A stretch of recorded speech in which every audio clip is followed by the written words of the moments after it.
ان کے بارے میں آتا ہے کہ ایک بار آپ خوب روئی جا رہے ہیں، آپ کو دیکھا تو آپ کی زوجہ بھی رونے لگی، آپ کے خادم نے دیکھا تو وہ بھی رونے لگے، باقی گھر والے بھی رونے لگے۔ جب تھوڑی دیر بعد آنسوؤں کا سلسلہ تھم گیا تو آپ نے سب سے پوچھا کہ آپ کیوں رو رہے تھے؟ کہا حضور ہم نے آپ کو روتے دیکھا تو ہم بھی رونے لگ گئے۔ حضرت عبداللہ بن رواحہ نے فرمایا کہ آج پیارے آقا علیہ الصلوۃ والسلام پر قرآن کی یہ آیت نازل ہوئی ہے جس میں فرمایا گیا وَإِن مِّنكُمْ إِلَّا وَارِدُوهَا، اور تم میں سے ہر ایک دوزخ پر سے گزرنے والا ہے۔ اس میں یہ تو بتا دیا گیا کہ دوزخ پر سے گزرنا ہے، یہ نہیں بتایا گیا کہ میں سلامتی سے گزر سکوں گا کہ نہیں۔ یہ کون ہے؟ صحابی رسول ہیں، یہ وہ لوگ ہیں جن کے صدقے ہماری بخشش ہونی ہے، یہ جنتی ہیں سارے صحابہ۔ مگر پل صراط کے بارے میں یہ اتنے کانشیس ہوتے تھے۔ صحابہ اکرام کی محفل پتہ ہے کیسی ہوتی تھی کہ جب دو صحابہ آپس میں ملتے تو کوئی کہتا آپ نے وہ آیت سنی ہے جہنم پر سے گزرنا ہے؟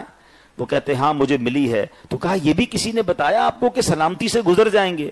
تو کہتے یہ تو نہیں پتا۔ تو صحابہ پھر کہتے کہ پھر ہنسی مذاق کیسا، پھر زندگی میں خوشی کیسی؟ ہمیں تو یہی نہیں پتا کہ ہمیں پل صراط سے جب گزرنا ہوگا تو ہم اس سے گزر پائیں گے یا نہیں گزر پائیں گے۔ اے میرے پیارے اسلامی بھائیوں، اب آئیے ذرا سمجھیے پل صراط ہے کیا، اس کی ذرا حقیقت سمجھیے گا۔ حضرت فضیل بن عیاض رحمۃ اللہ تعالی فرماتے ہیں پل صراط کا جو ڈسٹنس ہے نا، یہ کیسا برج ہے۔ ہمارے پاس بہت سارے ملکوں میں برج ہوتے ہیں، کوئی کہتا ہے اتنے کلومیٹر لمبا برج ہے، ورلڈ لارجسٹ برج ہے، اور جناب اتنا پانی کے اوپر سے بنا ہوا ہے۔ اس برج کی لمبائی کتنی ہے؟ فرمایا 15,000 سال کی راہ ہے۔ 15,000 سال اگر کوئی گھوڑ سوار گھوڑا دوڑائے نا، جتنا ڈسٹنس طے کرے گا اتنا لمبا یہ پل ہے۔ 5,000 سال اس کو اوپر چڑھنے میں لگیں گے، 5,000 سال اسٹریٹ اور 5,000 سال نیچے اترنا پڑے گا۔ اچھا یہ تو ہو گئی اس کی لمبائی۔ چوڑائی کتنی ہے؟ فرمایا بال سے زیادہ باریک ہے۔ اور شارپ کتنا ہے؟ فرمایا تلوار سے زیادہ تیز ہے۔ اب بتائیں کیسے گزریں گے؟ اور پھر پورا کا پورا اندھیرے میں ڈوبا ہوا ہے، جہنم کی پشت پر ہے، کوئی لائٹ نہیں لگی ہوئی۔ ابھی تو آپ نے سنا نا کہ جس کو نور ملے گا اس نور کی برکت سے وہ گزر جائے گا، ورنہ پورا پل صراط جو ہے وہ اندھیرے میں ڈوبا ہوا ہے۔ اللہ اکبر۔ اے میرے پیارے اسلامی بھائیوں، اب بہار شریعت میں مفتی امجد علی اعظمی صاحب اس کی مزید ڈیٹیل بیان کرتے ہیں۔ فرماتے صراط ایک پل ہے جو جہنم کی پشت پر رکھا جائے گا۔ جنت میں جانے کا ایک ہی راستہ ہے۔ اچھا کمال یہ ہے کہ جنت تک پہنچنا ہے تو جنت میں جانے کا راستہ یہی ہے، پل جہنم سے گزر کر جنت میں جانا ہوگا۔ پل صراط ہیو ٹو کراس، ٹھیک ہے۔ اور فرمایا سب سے پہلے نبی پاک علیہ الصلوۃ والسلام گزر فرمائیں گے، پھر انبیاء، پھر یہ امت یعنی مسلمان، اور پھر باقی نبیوں کی امتیں گزریں گی۔ سب لوگ اپنے اعمال کے مطابق اس پل صراط سے گزریں گے۔ بعض تو ایسی تیزی سے گزریں گے جیسے بجلی کی چمک ابھی چمکی اور ابھی غائب ہو گئی، بالکل پلک جھپکتے میں گزر جائیں گے۔ بہت لمبا ضرور ہے مگر جس سے اللہ راضی ہوگا، جس سے اس کے حبیب راضی ہوں گے، وہ پلک جھپکتے میں گزر جائے گا۔ بعض تیز ہوا کی طرح گزریں گے، بعض ایسے گزریں گے جیسے کوئی پرندہ اڑتا ہے، بعض جیسے گھوڑا دوڑتا ہے، بعض جیسے انسان دوڑتا ہے، کچھ ایسے ہوں گے جو پیٹھ کے بل گھسٹتے ہوئے گزریں گے۔ جتنے کمزور اعمال ہوں گے نا، جتنے گناہ ہوں گے، جتنی نیکیاں کم ہوں گی، اس کیفیت میں فرمایا کوئی چونٹی کی چال سے جائے گا۔ اور پل صراط کے دونوں طرف بڑے بڑے آنکڑے یعنی کھوٹی نما لوہے کی بڑی بڑی سلاخیں ہوں گی۔ جس شخص کے بارے میں حکم ہوگا یہ سلاخیں اسے پکڑ لیں گی۔ بعض لوگ تو وہ ہوں گے جو زخمی ہو کر نجات پا لیں گے، اور بعض جہنم میں گرا دیے جائیں گے۔ آئیے مل کر اللہ سے دعا کرتے ہیں، اللہ بڑی رات ہے، پل صراط سے آسانی سے گزار دینا۔ یا الہی جب چلوں تاریک راہ پل صراط، آفتاب ہاشمی نور الہدا کا ساتھ ہو۔ یا الہی جب سرے شمشیر زنجیر پر چلنا پڑے، رب سلم کہنے والے غم زدہ کا ساتھ ہو۔ آمین آمین آمین۔ اب میرے پیارے اسلامی بھائیوں، اب یہ تو آپ نے ڈیٹیل سمجھ لی کہ پل صراط ہے کہاں پر، اس کی لمبائی چوڑائی کیا ہے، وہ کتنا ڈینجرس ہے، اینڈ ایوری بڈی ہیو ٹو کراس، یہاں تک کہ نبی پاک علیہ الصلوۃ والسلام بھی اس سے گزریں گے، وہ اپنی شان کے لائق گزریں گے، ٹھیک ہے نا، لیکن ہر کسی کو گزرنا ہے۔ مثال کے طور پہ آپ کو یہاں سے بائی روڈ لاہور جانا ہو، آپ کو بائی روڈ جناب سندھ جانا ہو، یا کوئی لانگ جرنی کرنی ہو، آپ کتنی فکر کرتے ہیں یار راستہ کتنا ہے، کلومیٹر کتنا ہے، راستے میں سٹاپس کتنے ہوں گی، رات کہاں قیام کروں گا، پیٹرول پمپ ہے کہ نہیں، کوئی پرابلم ہو گئی گاڑی میں تو جناب اس کے بعد کوئی مدد ملے گی کہ نہیں، جدھر ٹریول کرنا ہوتا ہے اس کے بارے میں معلوم کرتے ہیں۔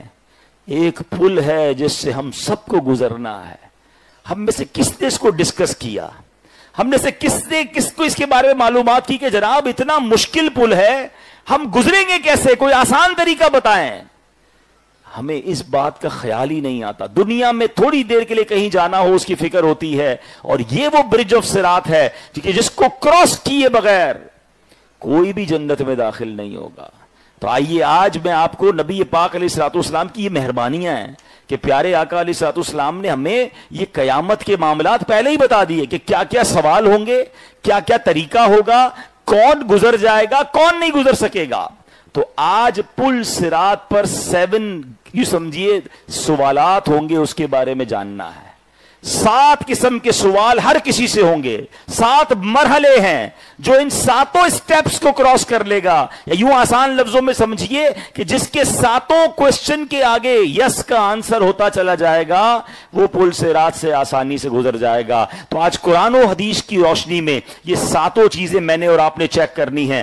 آج بڑی رات ہے، اگر ان میں سے کسی میں کمی ہے، اگر ان میں سے کوئی سستی ہے، اگر ان میں سے 7 کوسچن میں سے کوئی 1-2 کوسچن ایسے ہیں جس میں میں کمزور ہوں، تو ابھی موقع ہے نا، ابھی زندگی ہے، مرنے کے بعد چانس نہیں ملے گا۔ اللہ اکبر، دنیا میں کسی کا امتحان ہو تو لوگ ڈھونڈ رہے ہوتے ہیں یار سوال مل جائیں، کسی طرح پیپر آؤٹ ہو جائے، یار پتا چلے کوسچن کون سا ہوگا، میں اس کی پریپریشن کر لوں۔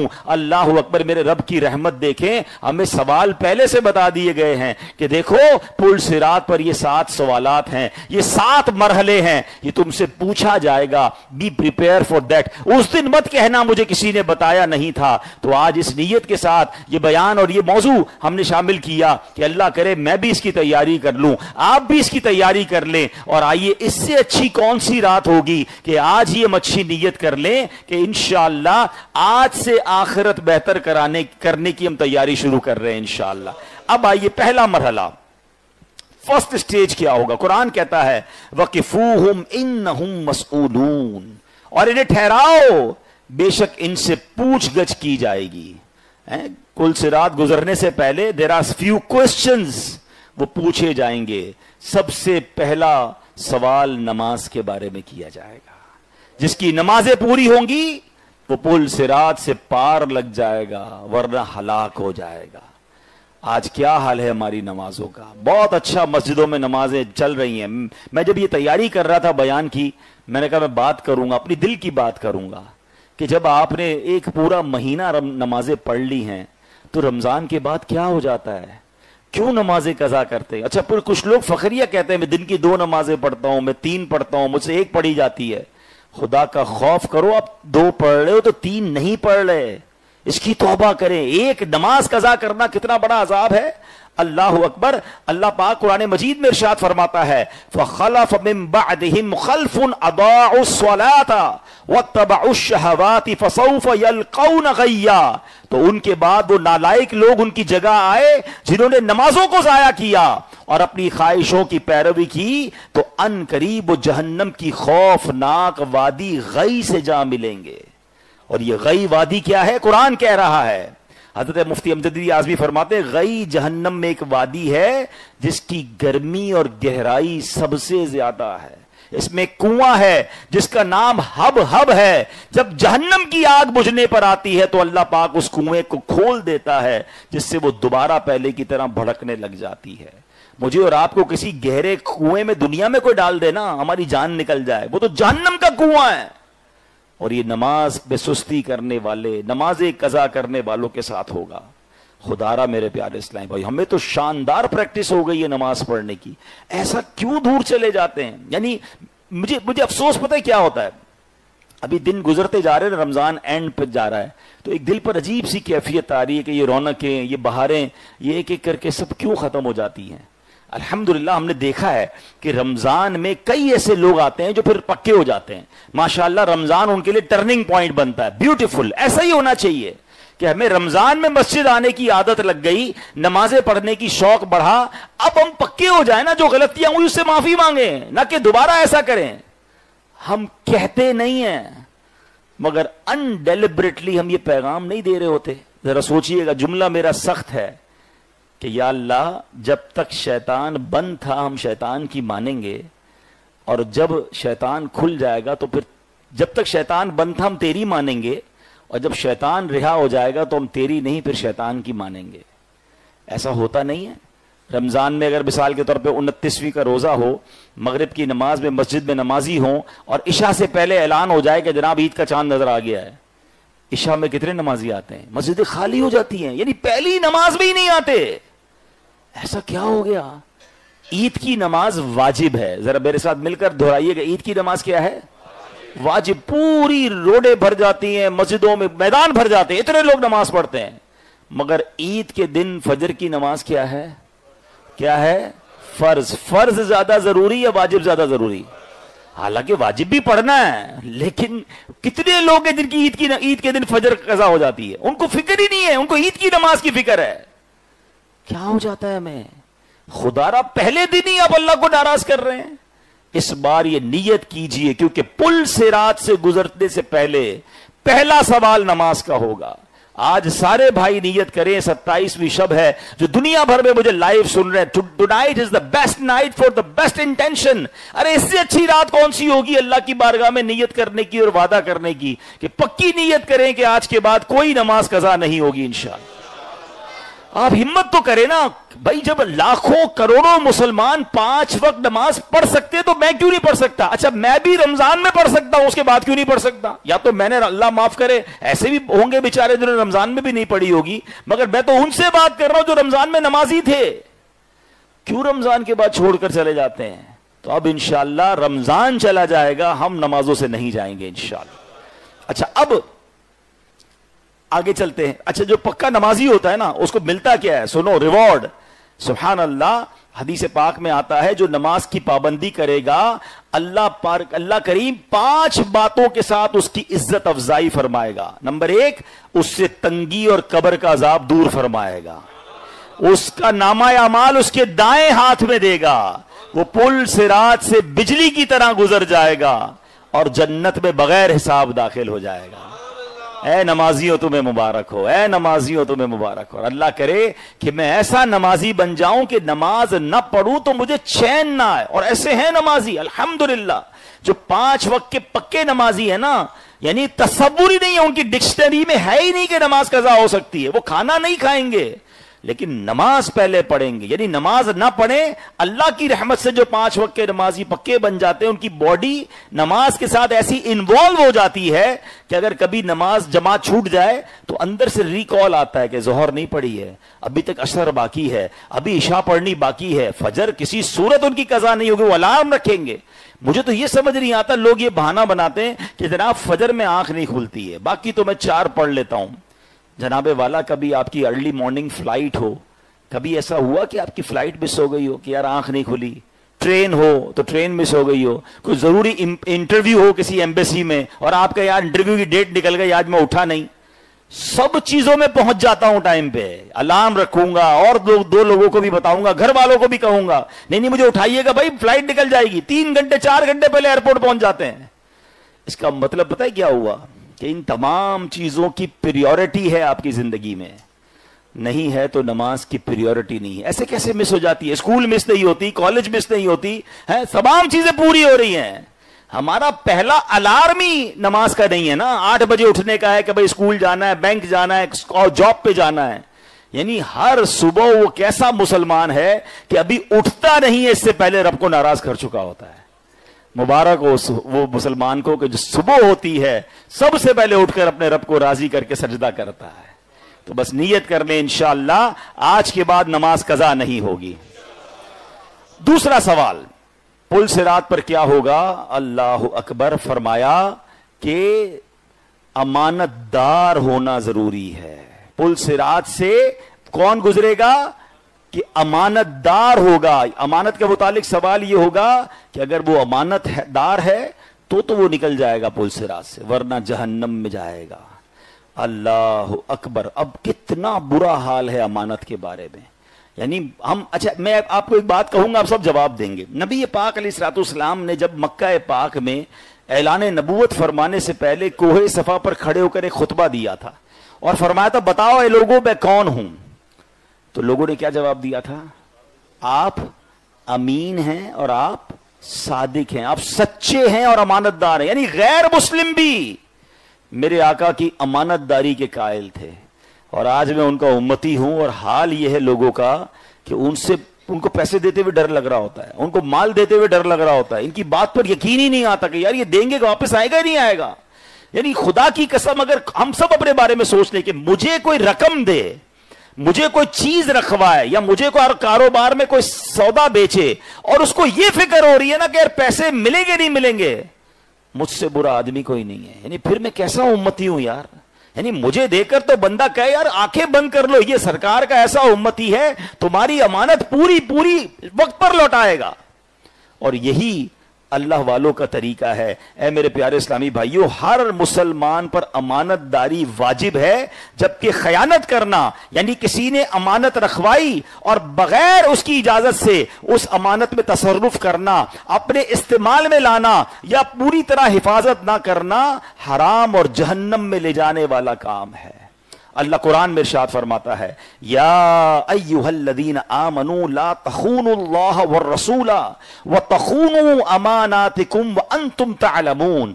آسان ترجمہ قرآن کنز العرفان, اے ایمان والو اللہ سے, اللہ اور اس کے رسول سے خیانت نہ کرو اور نہ جان بوجھ کر اپنی امانتوں میں خیانت کرو.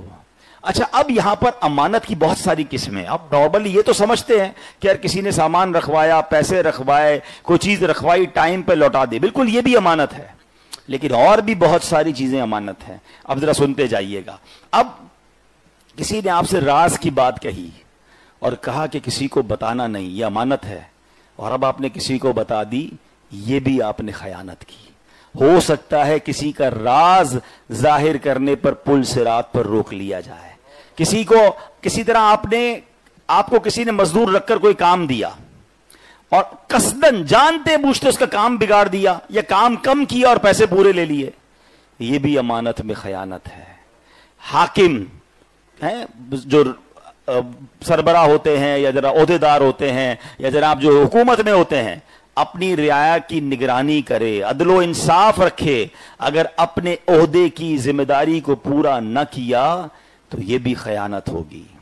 میاں بیوی کے آپس کے جو معاملات ہوتے ہیں, یہ میاں بیوی ایک دوسرے کے امانت دار ہیں, ہاں یہ ایک دوسرے کی باتیں اگر باہر کرتے ہیں یہ بھی خیانت ہے. پردے کی باتیں ہیں, یہ میاں بیوی کے اپنے معاملات ہوتے ہیں. لیکن بدقسمتی سے آج نوجوان لڑکے اپنے گھر کی باتیں اپنے دوستوں میں کر رہے ہیں, لڑکیاں اپنے گھر کی باتیں اپنی دوستوں میں کر رہی ہیں, اور خدا نہ خواستہ یہ رشتہ ٹوٹ جائے, اللہ نہ کرے طلاق ہو جائے, اس کے بعد تو وہ مارکیٹ میں باتیں آتی ہیں الامان واللفیظ. یعنی ٹھیک ہے اگر کسی وجہ سے آپ ساتھ نہیں رہ پا رہے تو آپ ایک دوسرے کے امین تھے, آپ ایک دوسرے پر بھروسہ کیا تھا. مرد اور عورت میاں بیوی ایک دوسرے کے سب سے بڑے رازدار ہوتے ہیں, اور اگر یہ راز کوئی پامال کرتا ہے تو فرمایا یہ بھی خیانت کرنے والا ہے. اسی طرح بہت سارے ایسے بات ہیں کہ ہم بہت ساری چیزیں ایسی ہوتی ہیں بس پہ سمجھتے چلے جائیں کہ جس میں خیانت کر سکتی ہے. ہر قسم کی امانتوں میں خیانت حرام, اور خیانت جہنم میں لے جانے والا کام ہے. حدیث پاک میں آیا حسد اور خیانت نیکیوں کو اس طرح کھا جاتے ہیں جیسے آگ لکڑی کو کھا جاتی ہے. اب تیسرا سوال کیا ہوگا؟ تیسرے مرحلے پر صلہ رحمی کا سوال ہوگا. رشتہ داری نبھائی کہ نہیں, اچھا سلوک کیا کہ نہیں. اگر آدمی صلہ رحمی کرنے والا ہوا تو نجات پا جائے گا ورنہ جہنم میں گر کر ہلاک ہو جائے گا. حدیث پاک میں ہے امانت اور صلہ رحمی کو بھیجا جائے گا تو وہ پل صراط کے دائیں اور بائیں جانب کھڑی ہو جائیں گی. یعنی اگر امانت اور صلہ رحمی کھڑی ہوں گی, بندہ دونوں کو ٹھیک طریقے سے نبھایا ہوگا تو پل صراط کراس ہو سکے گا. مگر آج حال کیا ہے رشتہ داری میں. اچھا وہ حدیث تو میں نے سنا ہی نہیں کیونکہ موضوع یہ تھا, ورنہ آپ نے وہ حدیث سنی ہوگی کہ لیلۃ القدر سب کی بخشش ہوگی, مگر جو چند بد نصیب نہیں بخشے جائیں گے ان میں 4 کیٹیگریز بیان ہوئیں. شراب کا عادی, ماں باپ کا نافرمان, رشتہ داری کاٹنے والا اور مسلمانوں سے قطع تعلق کرنے والا. آپ سوچیں اتنی مبارک رات بھی رشتہ داری کاٹنے والا نہیں بخشا جائے گا. چھوٹی چھوٹی باتوں پر رشتہ داری کاٹی ہوئی ہے. ہمیں دعوت میں نہیں بلایا, ہم سے سیدھے منہ بات نہیں کی, ہم ان کے گھر گئے تو پروٹوکول نہیں دیا ہے, اس بات پر رشتہ ختم کر دو گے آپ. خدا کے واسطے جوڑ لیجئے, چھوٹی موٹی باتیں درگزر کیجئے. رشتہ دار ہمارا خون ہے اور مبارک رات سب بخشے جائیں گے, رشتہ داری کاٹنے والا بھی نہیں بخشے جائے گا. اور ہم نے سنا کہ رشتہ داری کاٹنے والا پل صراط پر بھی پھنس جائے گا. ایک اور حدیث سنیے, نبی پاک فرماتے ہیں رشتہ کاٹنے والا جنت میں نہیں جائے گا. اللہ اکبر. ایک بار ایک نبی پاک علیہ الصلوۃ والسلام کی حدیثیں بیان کر رہے تھے حضرت ابو ہریرہ. دیکھیں لوگ, ہم بھی بیان کرتے ہیں, آپ کو سمجھاتے بھی ہیں, کوشش بھی کرتے ہیں, اللہ کرے کسی کے دل میں آ جائے اور وہ آج ہی معافی تلافی کر کے دوستی کر لے. حضرت ابو ہریرہ ایک بار محفل میں تھے اور آپ نے حدیث سنائی کہ نبی پاک علیہ الصلوۃ والسلام کا فرمان, ہر رشتہ داری توڑنے والا ہماری محفل سے اٹھ جائے. ایک نوجوان محفل سے اٹھ گیا, بیان کے دوران ہی اٹھ گیا اور اپنی پھوپھی جان کے پاس گیا کہ کئی سالوں سے لڑائی جھگڑا تھا, اور جا کے ان سے معافی مانگی کہ بھی بیان سناؤں اور پیارے آقا کا فرمان سنا کہ جو رشتہ داری کاٹنے والا ہے ہماری محفل سے اٹھ جائے. معافی تلافی تو ہو گئی. پھپھو جان نے کہا واپس جا کے حضرت ابو ہریرہ سے پوچھو تو صحیح ایسا کیوں کہا اٹھ جائے. واپس گئے, کتنا فرما بردار تھا کہ محفل کے دوران ہی اٹھ کر معافی مانگنے چلا گیا. اور جب واپس آ کر حضرت ابو ہریرہ رضی اللہ تعالیٰ سے پوچھا کہ حضور ایسا کیوں, تو فرمایا میں نے نبی پاک کو یہ فرماتے سنا ہے جس قوم میں رشتہ داری توڑنے والا ہو اس قوم پر اللہ کی رحمت کا نزول نہیں ہوتا ہے. ہم کہتے ہیں ہمارے گھر پہ رحمتیں کیوں نہیں آ رہی ہیں, ہمارے مسئلے حل کیوں نہیں ہو رہے ہیں, ہم نے اپنے دشمنیاں اتنی پال رکھی ہیں, بلکہ ماں باپ اتنے سخت ہو گئے اپنے بچوں کو بھی کہتے ہیں میں مر جاؤں تو بھی فلاں رشتہ دار کے گھر مت جانا, بالکل اس کو کبھی تحفہ مت دینا, کبھی دعوت میں مت بلانا. یہ ماں باپ کا کام ہے. ماں باپ تو بچوں کی تربیت کرے کہ بیٹا جو دل دکھائے اسے معاف کر دو, جوڑ کے رہو. اور آپ انڈرسٹینڈ کیجئے کہ ہماری شریعت کو کتنا مقصود ہے, کتنا محبوب ہے کہ رشتہ دار مل کر رہیں لڑائی نہ کریں, مسلمان مل کر رہیں لڑائی نہ کریں. سبحان اللہ. اس سے ایک اور انشاءاللہ کبھی موقع ملا اس ٹاپک پر میں نے ایک بیان کرنا ہے کہ ہماری شریعت جتنا اسلام سوسائٹی کے لیے بہترین مذہب ہے, پوری کائنات میں کوئی ایسا مذہب نہیں ہے کہ جہاں اللہ کی بظاہر عبادت کوئی نظر نہیں آتی. مجھے بتاؤ نا, میں اپنے رشتہ دار کے ساتھ اچھا سلوک کروں, اس میں کون سا سجدہ کیا, کون سا روزہ رکھا, کون سی تلاوت کی, مگر ہم مل کر رہیں تو اللہ جنت عطا فرما دیتا ہے. میں کسی کو مسکرا کر ملوں تو صدقے کا ثواب مل رہا ہے, میں کسی کو معاف کر دوں تو اللہ پاک مغفرت فرما دیتا ہے. میری کسی سے لڑائی ہے, میں نے اس کو معاف کیا, اللہ کی کون سی عبادت کی, مگر سبحان اللہ اسلام یہ چاہتا ہے کہ لڑائی نہ ہو, جھگڑا نہ ہو, پیار سے رہیں, ایثار سے رہیں. مسلمان کسی مسلمان کی مدد کرتا ہے, فرمایا جب تک بندہ کسی کی مدد کرتا ہے اللہ بھی اس کی مدد فرماتا ہے.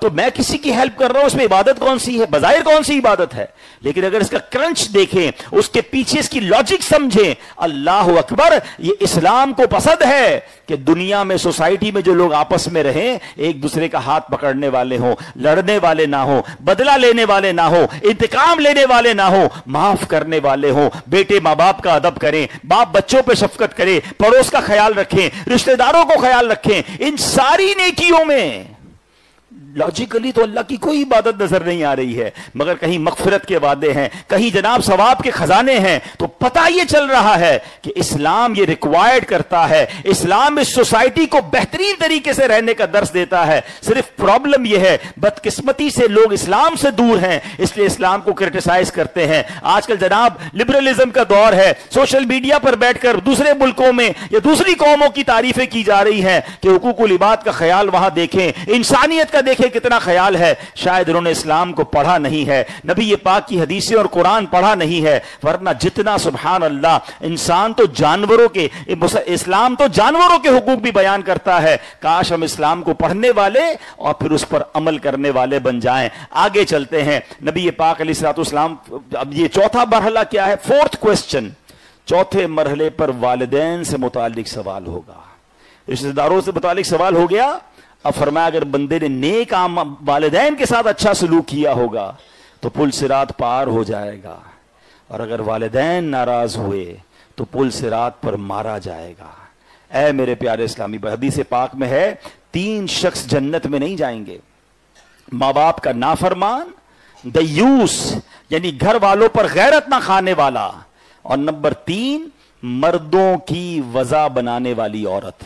جو عورتیں معاذ اللہ آج کل مردوں والے لباس، مردوں والے بال، مردوں والے سٹائل، اور اس کو کوئی برا بھی نہیں سمجھ رہا، یہ 3 قسم کے لوگوں کے بارے میں فرمایا جنت میں نہیں جائیں گے۔ ماں باپ کا نافرمان، دیوس کون ہوتا ہے؟ گھر والے بے حیائی کر رہے ہیں، بے پردگی ہو رہی ہے، کوئی ٹینشن ہی نہیں ہے مرد کو، بلکہ مرد خود لے کے گھوم رہا ہے۔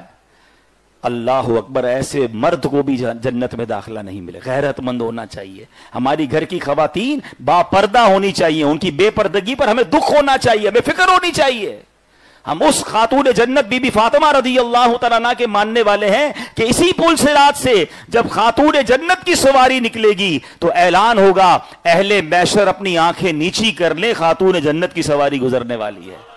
ان کے پردے کا عالم یہ ہے۔ اور ہمارے یہاں اب تو جناب، اب یہ الگ ایک ٹاپک ہے کہ کس قدر دل خراش مناظر ہیں، اور خاص طور پہ گھر پہ کوئی شادی ہو جائے، گھر پہ کوئی فنکشن ہو جائے تو ایسا لگتا ہے سارے پردے معاف ہو گئے۔ باپ پردہ خواتین بھی ہوتی ہیں، دوپٹہ وغیرہ لے کر نکلتی ہیں، ان کا بھی سب کچھ اتر جاتا ہے۔ اور اب تو ایک اور بدبختی یہ آئی ہے کہ اپنے گھر کے فنکشن میں، بھائی پہلے سنتے تھے کہ بھائی ناچ گانے کسی کے گھر میں ہوتے ہیں، ڈول تماشے ہوتے ہیں، اب اس کی ویڈیو بنا کر اس کو سوشل میڈیا پہ ڈالا جاتا ہے کہ جناب ویوز ملے کہ ہماری بچیاں اور ہمارے بچے دیکھو کتنا اچھا ناچتے ہیں۔ اللہ اکبر، کدھر گئی ہماری غیرت؟ دیوس، فرمایا وہ جنت میں نہیں جائے گا۔ تو بہرحال چوتھا سوال کس کا ہے؟ والدین کا۔ اور ابھی میں نے آپ کو وہ حدیث سنائی تھی کہ 4 قسم کے لوگ لیلۃ القدر میں نہیں بخشے جائیں گے، ان چاروں میں ایک ماں باپ کا نافرمان بھی تھا۔ یہ اتنا بڑا گناہ ہے میرے بھائیوں، یہ اتنا بڑا گناہ ہے۔ آپ دیکھیں ہر برکت والی رات جب سارے بخشے جاتے ہیں، ماں باپ کے نافرمان کو فرمایا نہیں بخشا جائے گا۔ خدا کی قسم بہت خوش نصیب ہیں آپ، you are so lucky if you have your parents with you in this blessed night. اگر اس مبارک رات آپ کے پاس ماں باپ ہے نا، خدا کی قسم آپ سے زیادہ خوش نصیب کون ہے کہ میری ماں گھر میں ہو اور 27ویں شب بھی ہو، میرا والد میرے پاس ہو اور 27ویں شب ہو۔ سبحان اللہ، میں نے تو کچھ نہیں کرنا، بس ان کے پیر دبانے، ہاتھ چومنے، دعائیں لینی، میرے تو بارے نیارے ہو گئے۔ پوچھو ان سے جن کے ماں باپ چلے گئے ہیں، کتنا یاد آتے ہیں ان مبارک راتوں میں۔ اب ان سے باتیں کرنی ہوتی ہے تو قبرستان جانا پڑتا ہے۔ آپ کے پاس ہیں آپ کے ماں باپ اور آپ ان کا دل دکھا رہے ہیں، آپ انہیں ٹائم نہیں دے رہے۔ ایک بات یاد کر لینا، جس سے اس کے ماں باپ راضی اس سے اس کا رب راضی، جس سے اس کے ماں باپ ناراض اس سے اس کا رب ناراض۔ ایک ایسا دل خراش آپ کو واقعہ سناؤں۔ حضرت علقمہ رضی اللہ تعالیٰ عنہ، یہ صحابی رسول اللہ کے نبی کے صحابی ہے نا، صحابی تو جنتی ہوتا ہے، کتنا بڑا مرتبہ ہوتا ہے۔ حضرت علقمہ کا آخری وقت آیا، لاسٹ بریتھ، سکرات کا عالم۔ آپ کی زوجہ نے نبی پاک کو پیغام بھجوایا کہ حضور آپ کے ساتھی علقمہ کا آخری وقت آ گیا ہے۔ تو نبی پاک نے حضرت بلال حبشی اور حضرت سہیب رومی رضی اللہ تعالیٰ کو جا کے علقمہ کو تلقین کرو کلمے کی۔ اچھا، یہاں ایک شرعی مسئلہ بھی سمجھ لیں کہ جب بھی کسی کا آخری وقت ہو نا تو اسے کلمے کی تلقین اس طرح نہیں کرنی چاہیے کہ کلمہ پڑھو، آپ جلدی سے کلمہ پڑھو، یہ نہیں کرنا چاہیے۔ یاد رکھیے گا، بندہ بڑی تکلیف میں ہوتا ہے، سکرات کا عالم ہوتا ہے نا، آپ اس کو یہ کہیں گے کلمہ پڑھو اور وہ تکلیف کے عالم میں یہ کہہ دے بجاؤ میں نہیں پڑھتا تو غلط ہو جائے گا مرتے وقت۔ تو بہتر یہ ہے کہ اس کے پاس جا کر خود بلند آواز سے کلمہ پڑھنا شروع کر دیں تاکہ اس کو یاد آ جائے اور وہ بھی زبان پر کلمہ اللہ کرے اس کا جاری ہو جائے۔ یہ پراپر طریقہ ہے۔ حضرت بلال گئے اور انہوں نے جا کے کلمہ پڑھنا شروع کیا۔ حضرت علقمہ کی زبان پر کلمہ جاری نہیں ہو رہا تھا۔ واپس آئے کہ حضور علقمہ کی زبان پر کلمہ جاری نہیں ہو رہا۔ نبی پاک علیہ الصلوۃ والسلام نے فرمایا کہ علقمہ کی والدہ زندہ ہے؟ فرمایا جی حضور بہت بڑی عمر ہو گئی ہے، زندہ ہیں. فرمایا جا کر پیغام دو، یا تو وہ آ سکے تو میرے پاس آ جائیں ورنہ میں ان کے پاس حاضر ہو جاتا ہوں. اللہ کے نبی علیہ الصلوۃ والسلام کا انداز دیکھیں، یہ ادب دیکھیں کہ بزرگوں کا ادب کیسا ہوتا ہے کہ نبی پاک نے فرمایا جا کے پوچھو وہ آ سکتی تو ٹھیک ہے ورنہ میں آ رہا ہوں. وہ صحابی رسول کی والدہ تھی، کہتے ہیں حضور مجھ پر زیادہ ضروری ہے کہ میں آپ کی بارگاہ میں آؤں. وہ آ گئیں. پیارے آقا علیہ الصلوۃ والسلام نے سوال کیا کہ اے ام القمہ، یہ بتاؤ القمہ کا معاملہ کیسا ہے، وہ کیسا ہے؟ تو کہا حضور بڑا نیک ہے، نماز پڑھتا ہے، روزے رکھتا ہے، صدقے دیتا ہے. اے نمازیوں، روزہ داروں، صدقہ دینے والوں، تراویح پڑھنے والوں سنو، اعتکاف کرنے والوں سنو. وہ صحابی رسول ہیں، ان کی ماں کیا کہتی ہے؟ حضور روزے رکھتے ہیں، نماز پڑھتے ہیں، صدقہ دیتے ہیں. آقا فرماتے نہیں، تمہارا القمہ کے ساتھ کیا معاملہ ہے؟ ماں کہتی حضور میں ناراض ہوں. ماں کیا کہتی ہے؟ حضور میں القمہ سے ناراض ہوں. کہا اے ام القمہ بات کیا ہے؟ کہا حضور وہ مجھ سے زیادہ اپنی بیوی کو اہمیت دیتا ہے، مجھ پر اپنی بیوی کو فوقیت دیتا ہے. ہائے ہائے ہائے. نبی پاک نے فرمایا اے بلال جاؤ بہت ساری لکڑیاں لے آؤ. حضرت القمہ کی والدہ کہتی حضور لکڑیاں کیوں منگوا رہے ہیں؟ کہا میں نے ارادہ کیا القمہ کو جلا دوں. ماں ہوتی ہے، کہتی حضور آپ میرے سامنے میرے بیٹے کو جلائیں گے؟ آپ نے فرمایا اگر تم نے معاف نہ کیا نا تو القمہ اس سے بڑی آگ میں جلے گا. ابھی کیسا خوبصورت انداز تھا نبی پاک کا والدہ سے معافی دلوانے کا. ماں ہوتی ہے، ماں کتنا بھی ستا لو بچے کی تکلیف نہیں دیکھ سکتی. کہتی حضور میں آپ کو اللہ کو گواہ بناتی ہوں، میں آپ کو گواہ بناتی ہوں حضور میں نے اپنے بیٹے کو معاف کر دیا.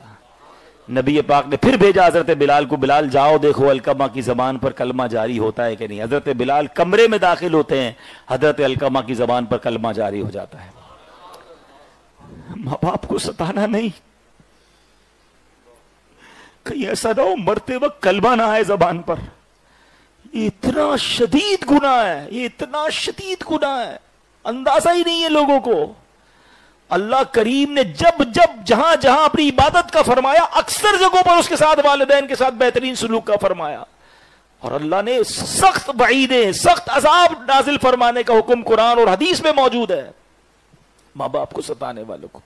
پھر نبی پاک گئے حضرت القمہ کے جنازے پر گئے اور کھڑے ہو کر کچھ اس طرح ارشاد فرمایا کہ اے لوگوں جو اپنے ماں باپ کا ادب نہیں کرتا، اپنی ماں سے زیادہ اپنی بیوی کو فوقیت دیتا ہے، اس کی نہ نمازیں قبول ہیں، نہ روزے قبول ہیں، نہ نفل قبول ہیں. ہمیں لگتا ہے میں نمازیں پڑھ کے چیمپئن ہو گیا، روزے رکھ لیے، تراویاں پڑھ لی. ارے ماں کو دکھی کر کے، والد کو دکھی کر کے. ابھی 40-45 منٹ آپ نے صراط و تسبیح میں لگائے، کیوں لگائے تھے؟ مجھے بتاؤ نا. ثواب کے لیے لگائے نا. 1 گھنٹے سے آپ میرے بیان میں بیٹھے، کیوں بیٹھے ہیں؟ ثواب کے لیے، نیکی کے لیے. ارے ماں باپ کے ساتھ بیٹھو، وہ بھی نیکی ہے. وہ نیکی کیوں بھول جاتے ہیں؟ ان کے لیے 10 منٹ نہیں ہے ہمارے پاس. اللہ کے حقوق بالکل پورے کرنے ہیں، مگر اسی رب نے فرمایا نا کہ ماں باپ کے ساتھ اچھا سلوک کرو. اور 10 منٹ نہیں ہے ماں باپ کے پاس بیٹھنے کے لیے. آج کل تو بچوں کو سمجھاؤ تو کہتے ہیں مولانا صاحب آپ کہتے ہیں ابو تو ہر وقت ڈانٹتے ہی رہتے ہیں، وہ چیختے ہی رہتے ہیں، وہ جناب غصہ ہی کرتے رہتے ہیں. ارے پیارے بھائیوں آپ کو ابھی تک مسئلہ ہی سمجھ نہیں ہے. آج آپ میں ایک بات سمجھا دیتا ہوں، نوجوان سارے سیٹسفائی ہو جاؤ گے. آپ کو اپنے ماں باپ کی ڈانٹ بری نہیں لگے گی. زندگی کا سائیکل سمجھ لو. یہ زندگی ہے نا زمین سے شروع ہوتی ہے. جب ہم چھوٹے تھے نا ہم کرالنگ کرتے تھے، پھر انسٹالر پر آئے ٹرالی پر، پھر انگلی پکڑ کر کسی نے چلنا سکھایا، پھر ہم بڑے ہو گئے. یہ آگے جا کے سرکل واپس ادھر ہی آتا ہے. یہ انسٹالر سے شروع ہونے والا سفر ویل چیئر پہ آ جاتا ہے.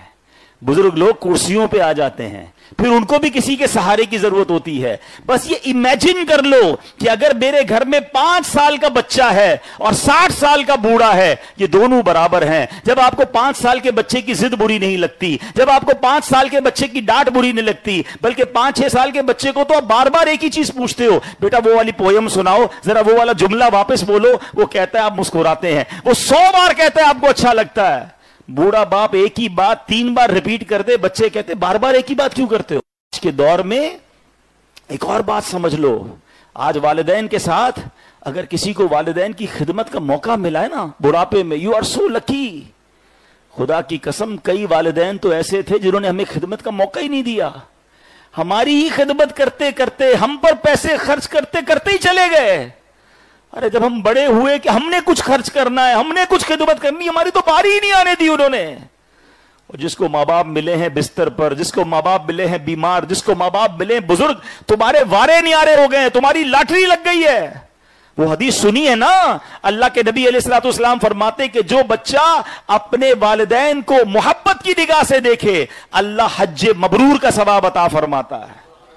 صحابی نے پوچھا حضور ان نظر کل یوم 100 مرۃ, حضور کوئی 100 بار دیکھ لے؟ آقا فرماتے اللہ اکبر و اطیب, اللہ بہت بڑا اور پاک ہے, کوئی 100 بار دیکھے 100 حج کا ثواب ملتا ہے. یہ حدیث سنی ہے, آگے سنو. محبت سے دیکھنے پر حج کا ثواب ہے تو خدمت پر ثواب کتنا ہوگا؟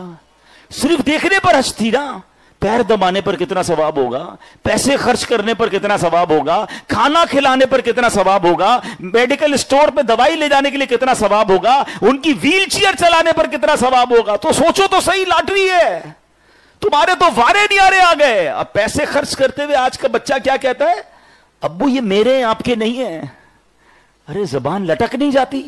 کوئی باپ اور ماں کے سامنے یہ کہہ سکتا ہے کہ یہ میرے ہیں یہ آپ کے نہیں ہیں؟ ارے میں بغیر لباس کے پیدا ہوا تھا. سوچو, میں اور آپ کپڑے کے ساتھ پیدا نہیں ہوئے. والد کہہ دیتا اس وقت کہ بیٹا پیسے میرے تیرے نہیں, میں تو ننگا رہ جاتا. اگر مجھے کھانا نہ کھلایا جاتا میں بھوکا مر جاتا. میرا والد مجھے اسکول کالج یا جناب دنیا کی یا دین کی تعلیم نہ دیتا, میں جاہل رہ جاتا. میرے والد نے تو نہیں کہا بیٹا یہ میرے ہیں یہ تیرے ہیں. ہر عید پر نئے کپڑے دلائے, ہر خواہش پوری کی, اپنی خواہشات مارتے رہے ہمارے ماں باپ, ہمیں دلاتے رہے, اور آج باری آئی ہے تو بچہ یہ کہے گا یہ میرے یہ آپ کے نہیں ہیں. میرا سب کچھ میرے ماں باپ کا ہے. جو عزت ملی, جو شہرت ملی, جو دولت ملی, جو کچھ آپ کو ملا ہے وہ سب ماں باپ کا ہے. ماں باپ لے کے نہیں جاتے یار, کہہ دو گے تو ایسا تھوڑی سارا لے لیں گے آپ سے. ان کو ریلیکس فیل کرائیں, ان کو آنر فیل کرائیں کہ آپ ہمارے گھر میں سب کچھ, you are the leader of the house. ان کو کسی کونے میں نہ ڈال دو, وہ سکون کی اور پراؤڈ کی لائف, آخری لائف گزاریں. وہ بڑا پیارا جملہ میں نے پڑھا تھا کہ جن ماں باپ نے تمہیں شہزادوں کی طرح رکھا, آخری عمر میں انہیں بادشاہ کا درجہ تو دے دو. آخری عمر میں انہیں ملازم کا درجہ دیتے ہو. بیٹے پر حق ہے, شریعت کا حق سنیے گا, بیٹے پر یہ حق ہے کہ وہ والد کے ساتھ ایسے رہے جیسے غلام کے ساتھ, آقا کے ساتھ غلام رہتا ہے. غلام کیسا ہوتا ہے؟ Every time ready to serve. بیٹے پر حق ہے کہ وہ والد کے ساتھ ایسے رہے. مگر آج بدقسمتی سے بوڑھا باپ بیٹے کا غلام بنا ہوا ہے. بیٹا تھوڑے پیسے چاہیے, ابو پیسے نہیں ہیں, بیٹا دوائی لا دو, ٹائم نہیں ہے, بیٹا یہ کام. مطلب باپ بیٹے کے آگے منتیں کرتا نظر آتا ہے. شرم آنی چاہیے اس بیٹے کو کہ میرا والد مجھ سے منت کرے گا. یار میری ماں ڈرتی ہے بات کرنے میں اولاد سے کہ بات کروں گی تو ڈانٹے گا مجھے, ڈانٹے گی بیٹی. ارے کدھر جاؤ گے یار؟ لیلۃ القدر بھی ماں باپ اگر ناراض ہوئے مارے جاؤ گے. خدا کے واسطے ساری دنیا بعد میں ہے. مجھ سے میرے دوست راضی, میرے کسٹمر راضی, محلے میں میری بڑی عزت, مسجد میں میری بڑی عزت, اور ماں باپ گھر میں ناراض بیٹھے. خدا کے واسطے ایسا مت کیجئے اور سمجھیے, ریئلائز کیجئے. شب برات آپ نے حدیث سنی ہوگی, سب بخشے جائیں گے, جو لوگ نہیں بخشے جائیں گے اس میں بھی ماں باپ کا نافرمان تھا. لیلۃ القدر سب بخشے جائیں گے, جو نہیں بخشے جائیں گے اس میں بھی ماں باپ کا نافرمان تھا. پھر بھی نافرمانی جاری ہے. دکھی ہے ماں باپ, تکلیف میں ہے ماں باپ. ہمیں آتے پیپر میسج آتے ہیں, میسج ابھی بھی اگر میرا یہ لائیو بیان چل رہا ہے کمنٹس میں لکھ رہے ہوں گے, رو رہے ہوں گے ماں باپ کہ کاش میرا بیٹا سن لے, کاش میری بیٹی سن لے جو میرے ساتھ یہ سلوک کر رہے ہیں. میرے نوجوانوں, آپ کے پاس اس وقت ماں باپ ہیں, یو آر سو لکی. بعد میں بہت یاد آتے ہیں, بہت یاد آتے ہیں. اور آخری بات بنے, یہ موضوع ایسا ہے میں ساری رات اس پر بیان کرتا جاؤں. ایک بات اور یاد رکھنا, یہ وہ گناہ ہے, یہ وہ بدبختی ہے کہ باقی گناہوں کی سزا قبر یا آخرت میں ملے گی. ماں باپ کی نافرمانی, ماں باپ کو ستانا, آخرت میں تو سزا ملنی ہے. وہ دنیا میں بھی دیکھتا ہے, اپنے بچوں میں دیکھتا ہے, اس کے بچے اس کے نافرمان ہو جاتے ہیں. اگر آپ نے اپنے ماں باپ کو بڑھاپے میں دکھی کیا نا, اپنا بڑھاپا برباد کرنے کے لیے تیار ہو جائیں. آپ دیکھیں گے اپنے سامنے, اگر آپ چاہتے ہیں میرے بچے میرے فرما بردار رہیں، ماں باپ کو راضی کیجئے، ماں باپ کو خوش کیجئے۔ دنیا میں دیکھا ہم نے جس کے ساتھ ماں باپ کی دعائیں ہیں نا، اس کو ترقی سے کوئی نہیں روک سکتا، اور جس سے اس کے ماں باپ ناراض ہیں اس کو بربادی سے کوئی نہیں روک سکتا۔ تو اللہ کرے یہ بات سمجھ آ جائے، اور پیار کریں، محبت کریں، عزت دیں، خدمت کریں، اور پھر دیکھیں اللہ کیسی رحمتوں کے دروازے کھولتا ہے۔ درود پاک پڑھ لیں، صلو علی الحبیب صلی اللہ تعالی علی محمد صلی اللہ علیہ وسلم۔ آگے چلتے ہیں۔ نبی پاک علیہ الصلوۃ والسلام نے فرمایا اب پانچویں مرحلے پر زبان کے بارے میں سوال ہوگا۔ 4 ہو گئے، پل صراط پر زبان کے بارے میں سوال ہوگا۔ جس کی زبان پر گالیاں ہیں، غیبت ہے، چغلی ہے، فحش باتیں، خدا کے واسطے توبہ کر لیں، ورنہ یہ زبان کہیں پل صراط پر مروا نہ دے۔ 6 مرحلے پر 6th کوسچن کیا ہوگا؟ فرمایا پڑوسی کے بارے میں سوال ہوگا۔ دیکھو میرا دین کیسا پیارا ہے، مسلمان مل کے رہیں، محبت سے رہیں۔ آج پڑوسی پریشان ہوتا ہو تو ہو جائے، پہلے تو پڑوسی کا نام ہی نہیں پتا۔ ہم میں سے بہت بڑی تعداد ہو جو پڑوسی کو بھی نہیں پہچانتے۔ اچھا آپ ہمارے برابر میں رہتے ہیں، مجھے تو پتہ ہی کوئی نہیں تھا۔ حالانکہ شریعت نے پڑوسیوں کے کیا حقوق بیان کیے، نبی پاک علیہ الصلوۃ والسلام قسم اٹھا کر فرماتے ہیں واللہ لا یؤمن، اللہ کی قسم وہ مومن نہیں ہو سکتا، واللہ لا یؤمن، اللہ کی قسم وہ مومن نہیں ہو سکتا۔ تیسری بار فرمایا واللہ لا یؤمن، اللہ کی قسم وہ مومن نہیں ہو سکتا۔ صحابہ نے عرض کی یا رسول اللہ کون ہے جو مومن نہیں ہو سکتا؟ فرمایا الذی لا یأمن جارہ بوائقہ، فرمایا وہ جس کا پڑوسی اس کے شر سے محفوظ نہ ہو۔ پڑوسی اگر تنگ ہے، ایمان کے لیے ضروری ہے اس کو راضی کرنا۔ ہمارے ایمان کی یوں سمجھے کمپلیشن کے لیے ضروری ہے کہ پڑوسی راضی ہو۔ دوبارہ وہ عرض کروں گا، ہمیں بہت سارے حقوق اللہ کا بڑا شوق ہے، میں نہیں کہتا نہ کریں، روزے رکھیں، نمازیں پڑھیں، صدقہ دیں، حج کریں، بہت اچھی بات ہے، مگر حقوق العباد کیوں بھول جاتے ہیں؟ ایک حدیث سن لیں، بات اور سمجھ آ جائے گی۔ امام بخاری نے حدیث پاک نقل کی، بخاری کی حدیث۔ ایک مرتبہ پیارے آقا علیہ الصلوۃ والسلام سے عرض کیا گیا حضور ایک عورت ہے، رات بھر عبادت کرتی ہے، نفلی روزے بھی رکھتی ہے، بڑی نیک ہے، صدقہ خیرات بھی بہت کرتی ہے، مگر وہ اپنی زبان سے پڑوسیوں کو تکلیف پہنچاتی ہے۔ کیا سنا آپ نے؟ روزے ہیں، نفل ہیں، رات عبادت ہے، صدقہ خیرات بھی ہے، بڑی نیک بھی ہے، مگر زبان سے پڑوسیوں کو تکلیف پہنچ رہی ہے۔ نبی پاک فرماتے لا خیر فیہا، اس میں کوئی بھلائی نہیں، ہی من اہل النار، وہ جہنمیوں میں سے ہے۔ نمازی، روزہ دار، صدقہ کرنے والا جہنم میں، because neighbours are not happy with him, neighbours are not happy with her, وہ راضی نہیں تھے نا۔ اب آگے سنیے، صحابہ کرام نے ایک دوسری عورت کا ذکر کرتے ہوئے عرض کیا حضور ایک عورت ہے، فرض نمازیں پڑھتی ہے، نفل نمازیں نہیں پڑھتی، پنیر صدقہ کرتی ہے، کسی کو تکلیف نہیں پہنچاتی۔ ارشاد فرمایا ہیا من اہل الجنہ، وہ جنتی عورت میں سے ہے۔ بہت ساری عبادتیں نہیں ہیں نفلی، مگر تکلیف نہیں پہنچاتی ہے۔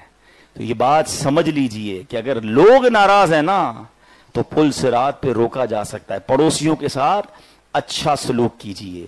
اور اب آخری بات، جو 7واں سوال ہوگا، فرمایا کہ یہ سوال ہوگا کہ کیا تم سچ بولتے تھے، سچے تھے؟ جواب ہاں میں ہوگا تو پل صراط پار ہو جائے گا، اور اگر بندہ جھوٹا ہوا تو پھنس جائے گا۔ آج کتنا برا حال ہے، سچ بولنے والے تو بہت تھوڑے ملتے ہیں۔ قرآن کیا فرماتا ہے؟ وَاجْتَنِبُوا قَوْلَ الزُّورِ، اور جھوٹی بات سے اجتناب کرو۔ حدیث پاک میں ہے سچ بولنا نیکی ہے اور نیکی جنت میں لے جاتی ہے، اور جھوٹ بولنا فسق و فجور ہے، اور فسق و فجور دوزخ میں لے جاتا ہے۔ نبی پاک علیہ الصلوۃ والسلام نے خواب دیکھا تھا نا، فرمایا مجھے 2 آدمی میرے ساتھ آئے اور میں نے دیکھا ایک کھڑا تھا دوسرا بیٹھا تھا۔ کھڑے ہوئے شخص کے ہاتھ میں لوہے کا اوزار تھا، وہ بیٹھے ہوئے شخص کے جبڑے میں ڈالتا تھا اور اس کو کھینچتا ہوا گدی تک لے جاتا تھا، پھر دوسری طرف سے ڈال کر گدی تک لے جاتا، پہلا والا پھر ٹھیک ہو جاتا، یہ کنٹینیو اسے پنشمنٹ، یہ عذاب دیا جا رہا تھا۔ تو کہا، پوچھا میرے آقا نے کون ہے؟ تو فرمایا، عرض کیا گیا حضور یہ جھوٹا شخص ہے، قیامت تک اسے یہی عذاب دیا جاتا رہے گا۔ میں ایک بار ڈینٹسٹ کے پاس گیا، آپ بھی گئے ہوں گے، کوئی کام کروانے گیا تھا، انہوں نے جب میرے جبڑے کو کھولنے کی کوشش کی نا، کچھ رکھ کے کھولتے نا، تھوڑی دیر میں جس کو کہتے ہیں نا لگ پتا گیا، تکلیف سے حالت خراب ہو گئی. یعنی ہمارا جبڑا ایک لمٹ کے بعد نہیں کھلتا ہے, بہت تکلیف ہوتی ہے. سوچئے جب یہ جبڑا چیر کر گدی تک لے جایا جائے گا تو حال کیا ہوگا. آج مذاق مذاق میں لوگ جھوٹ بول رہے ہیں, انجوائمنٹ کے لیے جھوٹ بول رہے ہیں, ہر بات میں جھوٹ بول رہے ہیں, دوسروں کو ہنسانے کے لیے جھوٹ بول رہے ہیں, چٹکلے سنانے کے لیے جھوٹ بول رہے ہیں. فرمایا گیا جو کسی کو ہنستے ہنستے گناہ کرے گا وہ روتے روتے جہنم میں ڈالا جائے گا. ادھر کسی کو فکر ہی نہیں ہے جھوٹ. پہلے زمانے میں ہم سنتے تھے بندہ کبھی کبھی جھوٹ بولتا ہے, اب ایسا لگتا ہے کبھی کبھی سچ بولتے ہیں. ہر بات میں جھوٹ. کیا کرتے ہیں, غلط بتانا ہے. کہاں رہتے ہیں, غلط بتانا ہے. کیا کاروبار ہے, غلط بتانا ہے. ہر چیز کیوں غلط بتانی ہے بھائی؟ کیونکہ اسٹیٹس بڑا بتانا نا. میں تو رہتا نارمل ایریا میں, ڈیفینس میں رہتا ہوں, بتانا یہ ہے, کرتا جاب ہوں, بتانا بزنس کرنا ہے. آفس میں جھوٹ چل رہا ہوتا ہے. کوئی لیٹ آیا, کیوں آیا, تو یار وہ روڈ پہ ایکسیڈنٹ ہو گیا تھا, حالانکہ خود لیٹ آنکھ کھلی تھی. جھوٹ بول کر آپ کی بات تو بن گئی, لیکن نامہ اعمال میں تو جھوٹ لکھا گیا نا. تو یاد رکھیے گا, جھوٹ بولنے والا ہمیشہ ٹینشن میں رہے گا, سچ بولنے والا ہمیشہ پرسکون رہتا ہے, سچوں کے چہرے پہ نور ہوتا ہے. جھوٹ بولنے والا آلویز مضطرب نظر آئے, کیونکہ اس کو جھوٹ بول کے یاد رکھنا پڑے گا نا. اب مثال کے طور پر کسی نے آفس میں کہہ دیا کہ نانی کا انتقال ہو گیا, اس نے 3 دن نہیں آیا. اب اس کو یاد رکھنا پڑے گا آفس میں نانی مار دی ہے, حالانکہ نانی گھر پہ ہے. اب آپ بعد میں نہیں بول سکے گا کہ نانی بیمار ہے, کیونکہ پہلے تو انتقال کروا چکا ہے. تو جو بھی جھوٹ بولیں گے وہ سارے یاد رکھنے پڑتے ہیں. سچ بولنے والے کو کوئی یاد ہی نہیں رکھنا ہے. کہاں رہتے ہو, جہاں رہتا ہے بتائے گا, جو کام کرتے ہو وہ بتائے گا. تو سچ بولنے والا دنیا میں بھی سکون میں رہے گا اور آخرت میں بھی سکون میں رہے گا. تو اے میرے پیارے اسلامی بھائیوں, میں نے وہ 7 باتیں کور کرنے کی کوشش کی. میں ریپیٹ بھی کر دیتا ہوں تاکہ ہم دوبارہ غور کر لیں. نمبر 1 نماز کا سوال ہوگا. نمبر 2 امانت داری کا سوال ہوگا. نمبر 3 رشتہ داروں سے کیسا برتاؤ ہے یہ کوسچن ہوگا. نمبر 4 والدین کی ساتھ اچھا سلوک ہے کہ نہیں یہ کوسچن ہوگا. نمبر 5 زبان غلط کاموں میں استعمال تو نہیں ہو رہی یہ کوسچن ہوگا. نمبر 6 پڑوسی کے بارے میں سوال ہوگا. اور نمبر 7 جھوٹ بولتا ہے یا سچ بولتا ہے یہ سوال ہوگا. انشاءاللہ آج سے یہ چیک لسٹ بنا لیں. ہو سکتا ہے کوئی نہ کوئی میرا بھائی کسی معاملے میں کمزور ہو, آج سے یہ چیک لسٹ بنا. ابھی تو زندہ ہے نا, ابھی تو پل صراط کی باری نہیں آئی نا. اس دن شرمانے سے بہتر ہے آج کوشش شروع کر دو. پہلے تو سچی توبہ کر لیں گے آج انشاءاللہ. میرا کریم مولا توبہ کرے تو پچھلے سارے گناہ معاف کر دیتا ہے, لیکن توبہ سچی ہو. ہماری توبہ بھی بڑی نرالی ہے, گالوں پہ چپت لگاتے ہیں یا اللہ میری توبہ. یہ توبہ نہیں ہے. توبہ یہ ہے, اور پلان یہی ہوتا ہے کہ کل پھر کرنا ہے. توبہ کے 3 سٹیپس یاد کر لیں. سب سے پہلے ہمیں پچھلے گناہ پر شرمندگی ہو, الندم التوبہ. بندہ شرمندہ ہو, گلٹ فیل کرے, معافی مانگے اللہ سے, اللہ ہو گئی غلطی معاف کر. ہو سکے تو رو رو کے مانگے. دوسرے نمبر پر جس وقت یہ توبہ کر رہا ہے نا اس وقت گناہ چھوڑ دے. مطلب اس وقت گناہ بھی کر رہا ہے, توبہ کر رہا ہے, پھر کیسی توبہ, چھوڑ دے. تیسری شرط یہ کہ آئندہ نہ کرنے کا پکا سالڈ ارادہ ہو. یہ نہیں کہ پہلے سے جناب 3 دن عید کے پلان بنے ہوئے ہیں غلط کاموں کے اور توبہ بھی چل رہی ہے 27ویں شب کو. یہ نہیں, آپ آئندہ نہ کرنے کا سارا وعدہ کریں اللہ سے کہ نہیں کروں گا, اور ہمت بھی کریں. پھر اللہ سے عرض کریں اللہ استقامت تو نے دینی, پھر وہ کریم ہے, پھر وہ انشاءاللہ اپنی رحمت کے دروازے کھول دیتا ہے. تو یہ توبہ کا طریقہ ہے. پل صراط پر آسانی کا سبب کیا, ایک طریقہ سن لیجئے کہ نبی پاک علیہ الصلوۃ والسلام نے فرمایا من احسن صدقہ فی الدنیا جاز علی الصراط. جس نے دنیا میں اچھی طرح صدقہ دیا وہ پل صراط سے آسانی سے گزر جائے گا. تو میں نے پہلے بھی بیانات میں عرض کیا ہے کہ 5 طاق راتیں کچھ نہ کچھ صدقہ کریں, کسی غریب کی مدد کر دیں, مسجد میں دے دیں, کوئی بھی اچھی کام میں خرچ کریں. دعوت اسلامی کے اسٹال لگیں, دعوت اسلامی دین کا اتنا بڑا کام کر رہی ہے, طاق راتوں میں سب میں کریں. اور پھر اب انشاءاللہ فطرہ آنے والا ہے. بہتر تو یہ ہے آج طاق رات ہے, آج بھی دے سکتے ہیں, کل جمعہ ہے, جمعۃ الوداع, 1 نیکی 70 نیکیوں کے برابر ہے. عید سے پہلے کبھی بھی دے سکتے ہیں, ٹھیک ہے نا. اچھا, فطرے میں 4 کیٹیگریز ہیں. نبی پاک علیہ الصلوۃ والسلام نے حدیث میں 4 کیٹیگریز بیان فرمائی, کھجور, کشمش, جو اور گندم. سب سے جو سستا والا فطرہ لوئسٹ کیٹیگری ہے وہ گندم کا ہے. اب میں سے بہت بڑی تعداد وہ گندم کا فطرہ دے دیتی ہے. شرن جائز ہے, فطرہ ہو جائے گا, مگر اپنے دل سے پوچھئے کہ کیا عید کی اپنی خریداری میں بھی ہم اسی طرح کرتے ہیں کہ دکاندار کے پاس جائیں, سب سے اچھے سب سے سستے والے کپڑے نکال دو, سب سے سستے والے چپل دے دو, سب سے سستے والی ٹوپی دے دو, بھائی عید پڑھنی ہے. اپنے لیے بہترین خریدنا ہے, اللہ کی راہ میں سب سے لوئسٹ کیٹیگری. اپنے دل سے پوچھے نا. دیکھیں جسے اسلامی بھائی کے پاس نہیں ہے, وہ نارمل لائف گزارتا ہے, وہ بے شک گندم کا دے دے, مگر جس نے شاندار سحری افطاری کی, اللہ نے شاندار طریقے سے لائف ہمیں رکھی, اور ہم فطرہ بھی سب سے کمزور والا دیں. اللہ کی بارگاہ میں دل دیکھا جاتا ہے. اب دیکھیں نا, کسی کا بہت بڑا بنگلہ ہو, 1 کروڑ کی گاڑی ہو, کیا وہ 10,000 روپے والا بکرا لاگر سے لا کر باہر کھڑا کرتا ہے؟ نہیں بھائی, لوگ کیا کہیں گے, اتنا بڑا گھر, اتنی بڑی گاڑی, تو جانور بھی مضبوط ہونا چاہیے. وہ لوگ دیکھ رہے ہوتے ہیں نا, فطرہ کوئی دیکھ نہیں رہا ہوتا, تو چپکے سے جا کے سب سے سستی والی پرچی بنا لی. اللہ تو دیکھ رہا ہے نا. تو بہتر یہ ہے کہ سب سے بہترین فطرہ, اور اس نیت سے دیں کہ اے اللہ تو نے مجھے اتنی شاندار لائف دی, میں انشاءاللہ تیری راہ میں سب سے بہترین خرچ کروں گا.